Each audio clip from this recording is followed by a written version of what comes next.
If you've ever been in any kind of environment where you're around other people, you've at least heard of the group project. These group projects are for those times of the semester where your teacher or professor wants to fuck off and do some other bullshit. Or if instead you work at an office or some kind of environment like that, it's when your boss decides it's time to fuck off and do some other shit. Usually though, these group projects are pretty high stakes, and there's legitimate reason for the group members to want to succeed, whether that be a high grade or, being able to stay employed. Shit like that. All of them kind of have the same kind of flow. A group of people that probably don't know each other like that are contracted to work together, and they have to learn on the fly who does what with relatively little direction. These groups generally are broken into 3 different groups. 1. The normal people. They're inoffensive. They do what you'd expect. Like middle of the bell curve average. That's about all. Next is the people who try to carry the entire fucking project themselves. Usually this is a positive to have in your group, but some of these guys can end up being real control freaks, and it can be a real problem if 2 of these control freaks end up colliding into the same group. However, they're exactly what the next guys are looking for. Those slackers waiting for someone else to do it.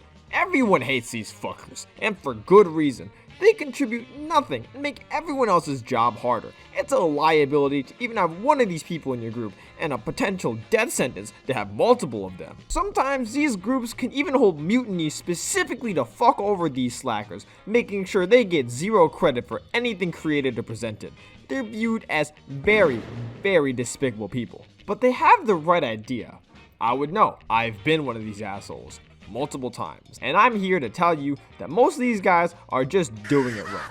If you do it right, no one will ever be any the wiser, and you can get off scot-free coasting off other people's work while those same people thank you for it. But how do you do this thing right? Well, let me walk you through it, show you how to put up Tony Snell numbers and get your flowers for it. Starting with step 1, first impressions. Start off strong, do as much work as you can almost immediately. Now, I know, if you're trying to be a slacker, this may seem contradictory and kind of scary to just start working immediately after setting the goal of being a slacker.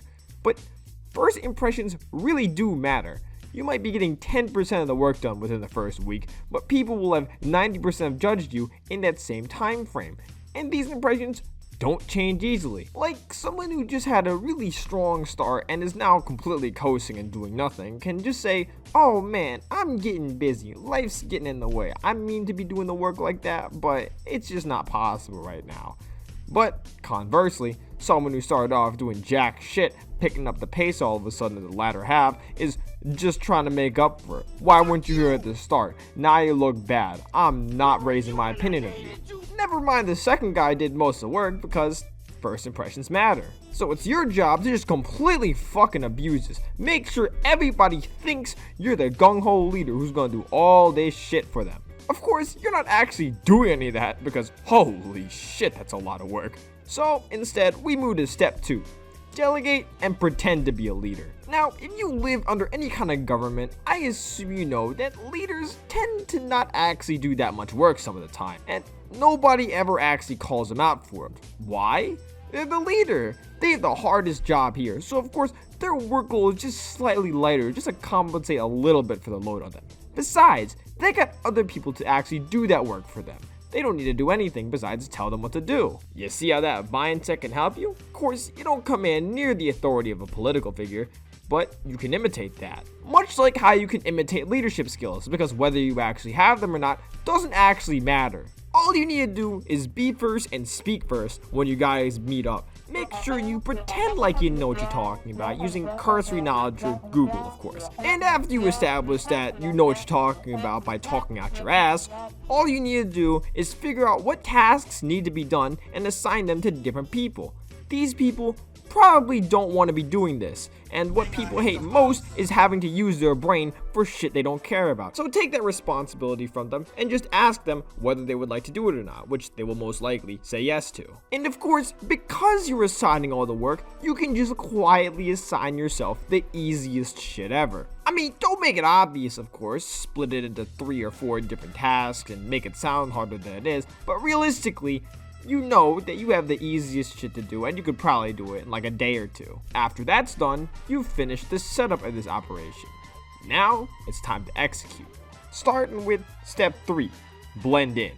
Do your menial and meaningless tasks that you assigned yourself earlier. People will realize you're doing jack shit if you do jack shit, so at least do what you said you're gonna do. Put in the bare minimum.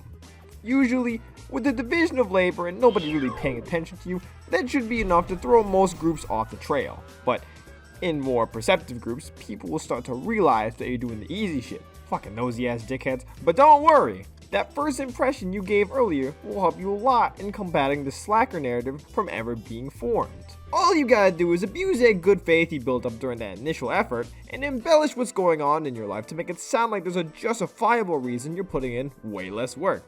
If you're working a job or something, just say something like, "Oh man, I just got called into extra shifts recently," or "Ah man, they got us working on a bunch of other shit right now. I don't know if I can dedicate my time to all this right now." And, if you don't have a job, you have a family. Use them. Like, "Ah shit, I would. My grandma really needs me at bingo nights on weekend nights or weekday nights." Both of them, actually. And if you don't have either of these things, all the easier. Just say something like, "Man, my entire family crashed into my job in a ball of fire. Just dealing with a lot right now, bro." And if a known slacker said all that bullshit, you'd call him out on it, or at least be distrustful of that. But because you put in the work earlier, now you're reaping the benefits by getting the benefit of the doubt. So just coast off of that and do your meaningless bullshit while your group mates toil away doing shit 5 times harder than you. Because this is what we worked for. But we're not done yet. We move to step 4, the quack doctor. Now this stage isn't nearly as crucial as the last 3, but if you have a perceptive group that you think might notice something about you, you should incorporate into the plans in order to guarantee you don't get sussed out by those pesky group mates that want you to work or whatever. Now what is this stage? Well, you gotta offer to quality control everybody else's work. Now, during the work process, you may have lost a bit of goodwill with the perceptive group by doing the bare minimum, and you don't want your performance showing for future reference around these people. So, instead of actually doing more work, just go to people who's already done their work and just offer to check it over.